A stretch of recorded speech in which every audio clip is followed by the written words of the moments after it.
Mesdames et messieurs, bonjour et bienvenue à cette nouvelle édition qui vous parle de l'économie en République démocratique du Congo, cette édition même qui débute même votre semaine. Bienvenue à vous tous ceux qui nous suivez de partout. Et voilà donc pour commencer, nous aurons droit à des précisions chiffrées pour parler des dépenses exécutées en procédure d'urgence durant le troisième trimestre de l'année dernière, l'année 2022.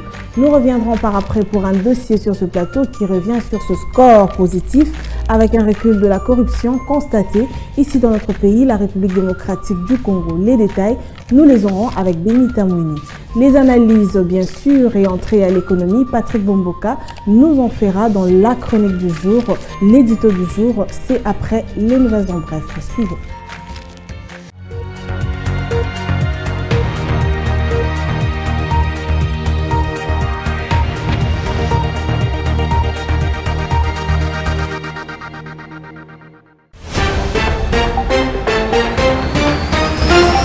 Débutons ces nouvelles en bref avec la République démocratique du Congo qui a franchi un cap décisif en ce qui concerne la réduction du poids des prélèvements fiscaux à l'importation et à l'exportation dans le cadre de l'amélioration du climat des affaires. Au cours de la 85e réunion du Conseil de ministres tenue le vendredi 3 février 2023, le gouvernement congolais a procédé à la suppression et au rabattement de taux de certains prélèvements fiscaux identifiés comme arbitraires ou excessifs à l'importation et à l'exportation.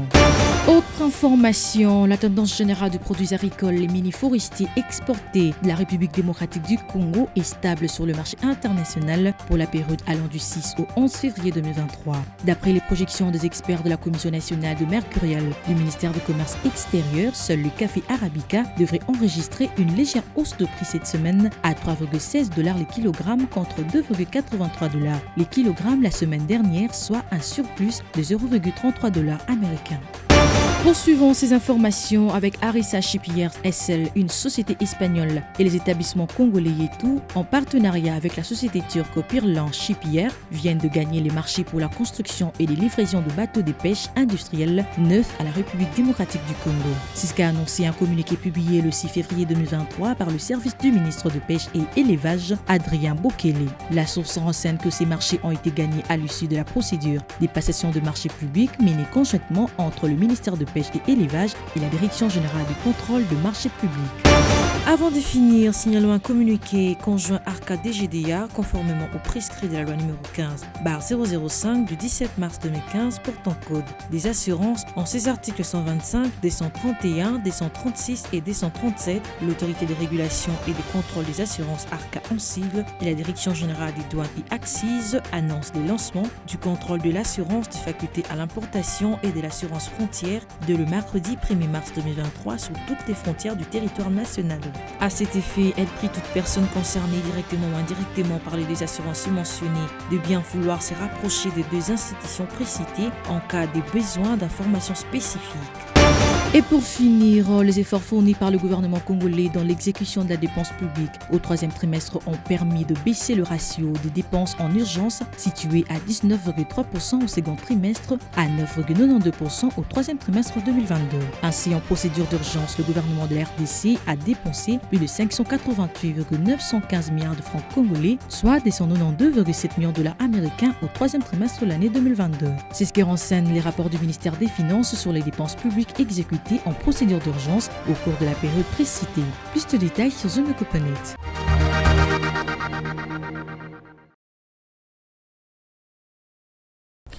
Les précisions chiffrées, les courbes économiques, mais aussi le cours de change, nous en parlons dans la rubrique chiffres clés avec Judith Unamaka, tel que vous le savez. Et c'est juste après ceci. Suivez.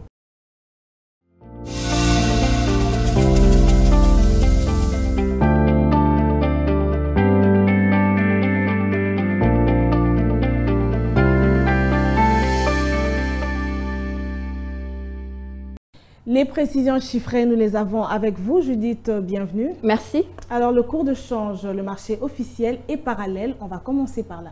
Voilà les dernières réactualisations du taux de change en République démocratique du Congo. D'après la Banque centrale, 1 dollar se négocie à 2030 francs, un franc CFA s'altère à 3,36 centimes et 1 euro vaut 2208 francs. Prenant l'espace marché parallèle, nous avons pointé aujourd'hui Njili et dans cette partie de la ville, 1 dollar se coopère à 2100 francs, un franc CFA vaut 3,45 centimes et 1 euro s'altère à 2300 francs. Alors concernant donc les dépenses totales exécutées en procédure d'urgence au troisième trimestre de l'année 2022, dites-nous à combien se sont-elles situées? Voilà, dans le cadre de la mise en œuvre du programme économique du gouvernement appuyé par la facilité élargie de crédit du Fonds monétaire international, le gouvernement de la RDC s'est engagé à publier sur base trimestrielle la hauteur des dépenses publiques en procédure d'urgence. Et pour répondre à votre question, suivant le plan de trésorerie du secteur public, les dépenses totales exécutées au cours du troisième trimestre 2022 se situent à 5 939,237 milliards de francs congolais à raison de 2161,367 milliards de francs congolais pour le mois de juillet et 1915,076 milliards de francs congolais pour le mois d'août et 1862,793 milliards de francs congolais pour le mois de septembre. Et les dépenses exécutées en procédure d'urgence au cours du troisième trimestre ont atteint un volume de 588,915 milliards de francs congolais contre 1006,36 milliards de francs congolais enregistrés au second trimestre. On a eu droit là à des grands chiffres, des grands budgets, mais une précision sur l'essentiel des dépenses exécutées en urgence. En quoi ont-elles servi? Voilà, après avoir atteint un pic en mai de 23,5% à la suite notamment des pressions des dépenses liées à la sécurité du pays, la baisse des dépenses exécutées en mode d'urgence amorcée au mois de juin s'est poursuivie jusqu'en septembre 2022. Alors, à l'exception des dépenses de souveraineté, l'essentiel des dépenses exécutées en urgence concernées notamment les dépenses publiques de 25,9%, les dépenses d'investissement de 24,7%, le fonctionnement des institutions 11,3% et celui des ministères 10,7%, les dépenses exceptionnelles de 8,8% ainsi que les interventions économiques, sociales et culturelles de 5,7%. Merci Ounamaka, nous espérons vous revoir prochainement avec des précisions chiffrées dans la rubrique Chiffres Clés bien évidemment. Merci à vous Judith.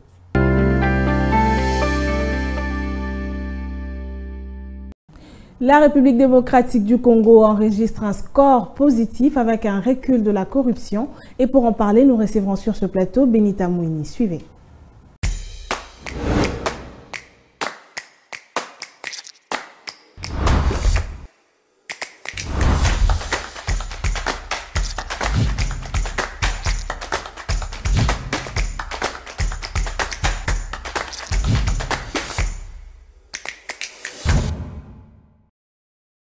C'est parti avec le dossier du jour qui nous est présenté par Benita Mouini. Elle est avec nous. Benita, bienvenue. Merci Piombo. Alors, aux dernières nouvelles, la République démocratique du Congo gagne la 3e place et se classe comme ça à la 166e position de l'indice de perception de corruption. Pouvez-vous nous en dire plus?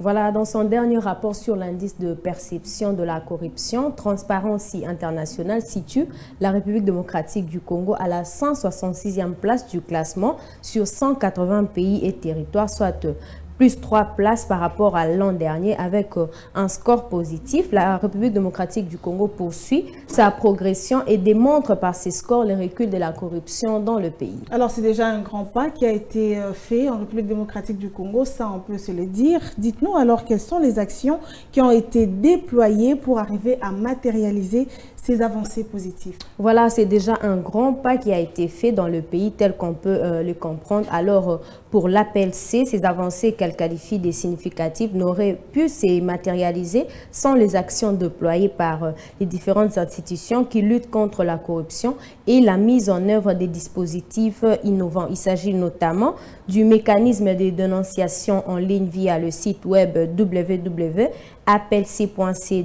et de la création d'une task force qui a pour but de favoriser la collaboration institutionnelle et opérationnelle entre services et organismes publics œuvrant dans la lutte contre la corruption. Dans cette allure, on doit s'attendre à des meilleures choses dans l'avenir, mais pour conclure, on aimerait savoir de ce fait quel est l'objectif global de la République démocratique du Congo, précisément à l'horizon 2023-2026. Voilà, à travers tous ces mécanismes mis en place pour combattre la corruption, la République démocratique du Congo fixe l'objectif global de renforcer l'intégrité et faire reculer la corruption d'au moins 60% à l'horizon 2022-2026. Bonne nouvelle pour la République démocratique du Congo. Merci à vous Benita pour ce dossier. Merci à vous Piombo.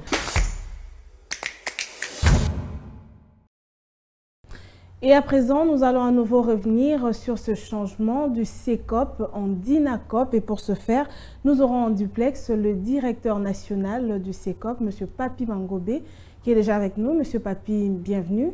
Alors, je m'en vais déjà poser ma question pour savoir quelles sont les raisons majeures qui ont conduit à ce changement du CECOP en DINACOP.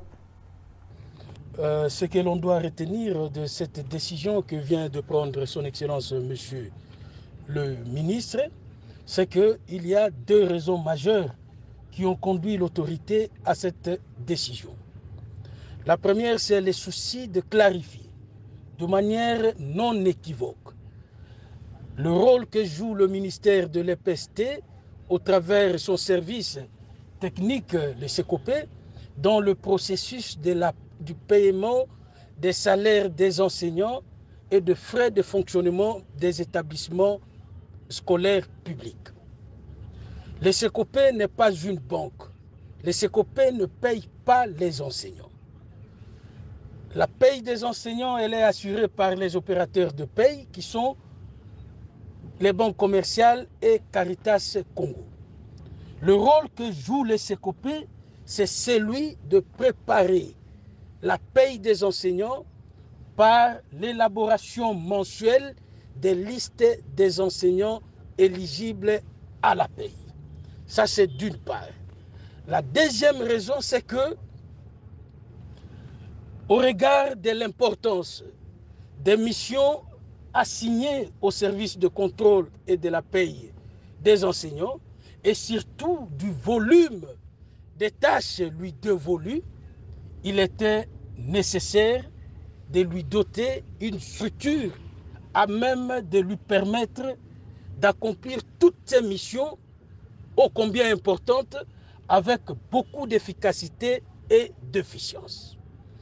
Voilà, c'est pour ces deux raisons majeures que l'autorité du ministère, c'est-à-dire le professeur Tony Mwaba Kazadi, a décidé de transformer le service de contrôle et de la paye des enseignants en direction nationale de contrôle et de la préparation de la paye et de la maîtrise des effectifs du personnel enseignant et administratif des établissements scolaires. Merci à vous, M. Papi Mangobé. Je rappelle que vous êtes directeur national de la DINACOP. C'était un plaisir de savoir que vous avez répondu à nos différentes préoccupations. Juste après lui, on va prendre donc la prochaine rubrique. C'est la chronique du jour qui nous est présentée par Patrick Bomboka. Suivez les nouvelles analyses.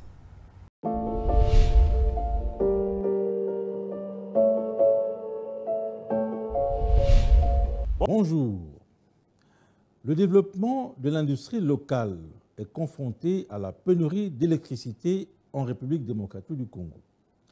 Malgré la libéralisation du secteur de l'électricité en 2014, la production locale de l'électricité est loin de satisfaire la demande exprimée, notamment celle des sociétés minières. Une situation qui a un impact direct non seulement sur les rythmes, mais aussi sur les capacités de production. Pour le seul secteur minier de la zone sud-est, le déficit énergétique est estimé à plus de 1200 MW avec un besoin croissant.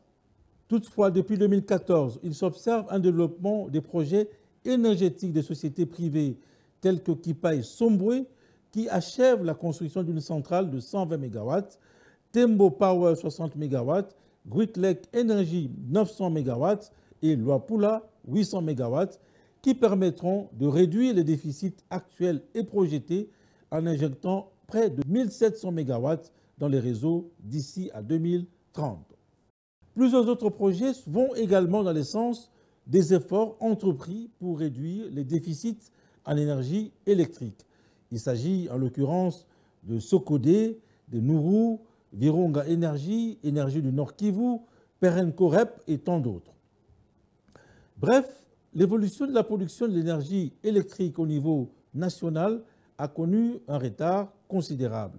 Pour preuve, il s'est écoulé 35 ans entre la mise en service de la centrale hydroélectrique de Inga 2 en 1982 et Zongo 2 en 2017 pour les réseaux ouest, et 65 ans pour la mise en service de Nseke en 1957 et Boussanga en 2022 pour les réseaux Sud. Pour la Fédération des entreprises du Congo, la République démocratique du Congo est un pays solution et la Société nationale d'électricité fait partie de cette solution. L'opérateur national du secteur de l'électricité étant obligé d'œuvrer pour la stabilité dans la distribution de l'énergie et le remplacement des câbles, tout en renforçant la surveillance du réseau et en améliorant les services clientèle. Malgré toutes les potentialités en matière énergétique que le pays détient, la production de l'électricité est d'environ 10 millions de mégawatts, dont 70% sont vendus aux sociétés minières et 30 autres % fournis à la population. Au cours de la 83e réunion du Conseil des ministres, le chef de l'État congolais, Félix Antoine Tshisekedi, a notamment évoqué les plaintes des producteurs miniers qui sont en contrat avec la Compagnie nationale d'électricité. Pour le président Félix Antoine Tshisekedi, cette situation qui freine le développement du pays ne doit pas perdurer. Le gouvernement central a donc été invité à se pencher sur la question de la desserte en dents de scie de la Société nationale d'électricité dans le seul but d'accompagner la relance de cette société commerciale encore détenue à 100% par l'État congolais. Merci de nous avoir suivis.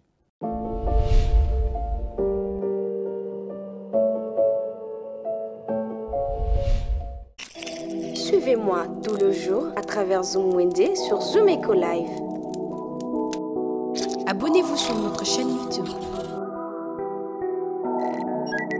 Zoom Eco Live, la référence de l'actualité économique en RDC. Voilà, donc c'est parti, on va aller à la découverte de ce marché avec Naomi qui est avec nous. Naomi Kandé, bienvenue. Merci Judith. Alors dites-nous déjà à quoi s'est intéressé Zoom Wende d'aujourd'hui. Justement, les crèmes glacées sont un régal à Kinshasa, très apprécié de par leur saveur le plus connue, framboise, chocolat, Kinder, vanille, qui font le bonheur de tout petit et même le plus grand par leur rendez-vous en amoureux. Le prix des différents parfums des glaces sont à découvrir dans ce numéro de Zoom Wende. Alors c'est parti avec les différents prix des glaces retrouvées à Kinshasa.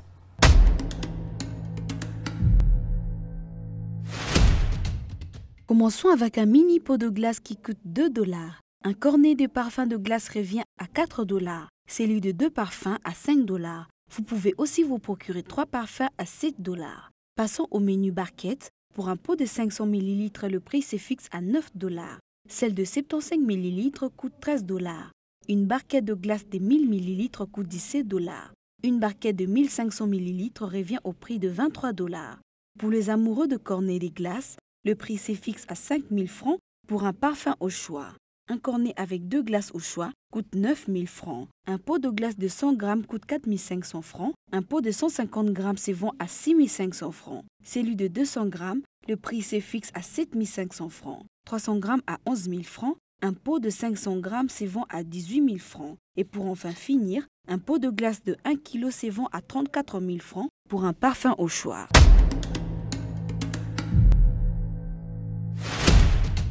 Naomi Kandé, intéressant. Le sujet d'aujourd'hui, on aura à déguster juste après ceci une nouvelle glace retrouvée à Kinshasa. Mais on aimerait aussi savoir déjà pour le prochain Zoom Wende, quels sont les produits que nous aurons à découvrir. Alors, on a un numéro très intéressant sur Zoom Wende sur le prix de batteries, stabilisateurs et autres. Merci à vous Naomi Kandé et bonne fin de soirée. Merci Judith. On va poursuivre cette édition avec cette fois-ci les rendez-vous économiques qui nous sont présentés dans l'agenda du jour. Les précisions, c'est avec Adassa Grasse. Suivez.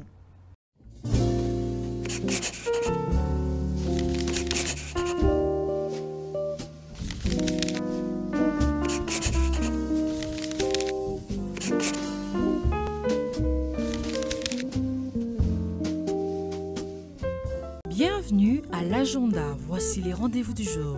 Une formation et coaching sur la créativité dans l'agro-business s'y tiendra ce samedi 11 février 2023 de 10h à 13h à Kinshasa et ne sera pas gratuite car le frais de participation est fixé à $15. À présent, Tunisia Africa Business Consul organise une mission économique multisectorielle à Kinshasa, précisément à l'hôtel Sultani du 14 au 17 février 2023. Et pour finir, Digital Event organise un webinaire sur les scores de crédit alternatifs en Afrique, un nouvel espoir d'inclusion financière, le 16 février prochain. Merci de nous avoir suivis. Au revoir.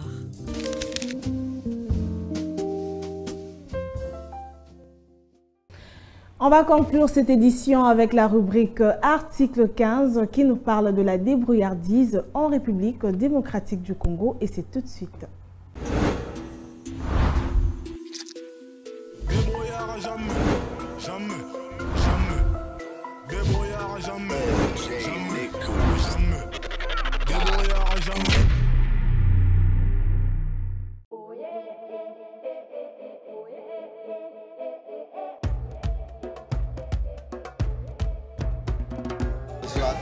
Grand grenouille na ba petit grenouille. Ateka on 5 4 000. Ba petit grenouille 2 000. Basa penane beleza na interne. Oya kisasa. Plan na weza cher. Mingi penane basomba wangu.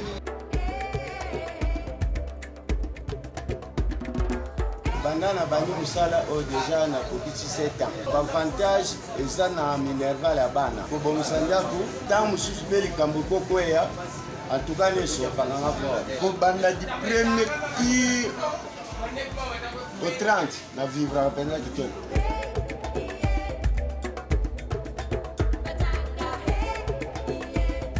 Dit que les menés na boîte à ramène à banque, en tout cas les comptes bancaires on est athées. Au tala que lia, la fièvre père bananga moko pena bela.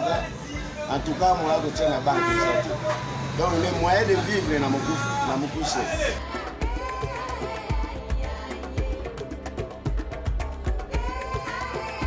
Nazama na tena nakuta na babisika lebele banyoka banyama makamba ndenge na ne bangungi en tout cas faut la penda donc supportable à supporter comme yo surtout wana nako veiller bien na sepo faut kuta na kaka chaque jour na nyoka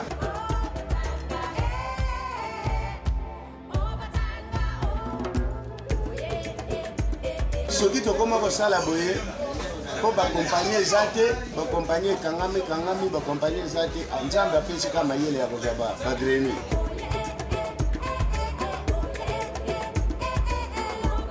Conseil na pesi bango batika ko sala mabe, soka Monique donc musala Zate. Ngape na yekusi batebele na nkano musala oyo. Petit moment ya lelo, en tout cas soki to kutani lifuti na zwaka na bato wana donc na bilisi na musala oyo.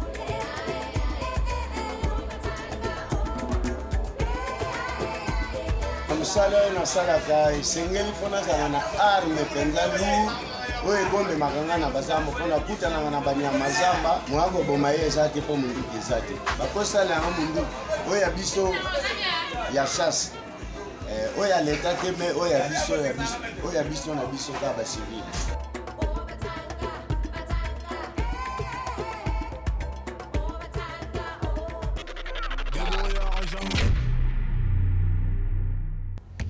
Et voilà, c'en est fini pour aujourd'hui. Petit rappel, aujourd'hui nous avons eu à parler des dépenses exécutées en procédure d'urgence au 3e trimestre de l'année 2022. Merci à vous d'avoir suivi toute l'édition. C'était un plaisir de vous l'avoir partagé. On se retrouve prochainement avec le même plaisir. Au revoir.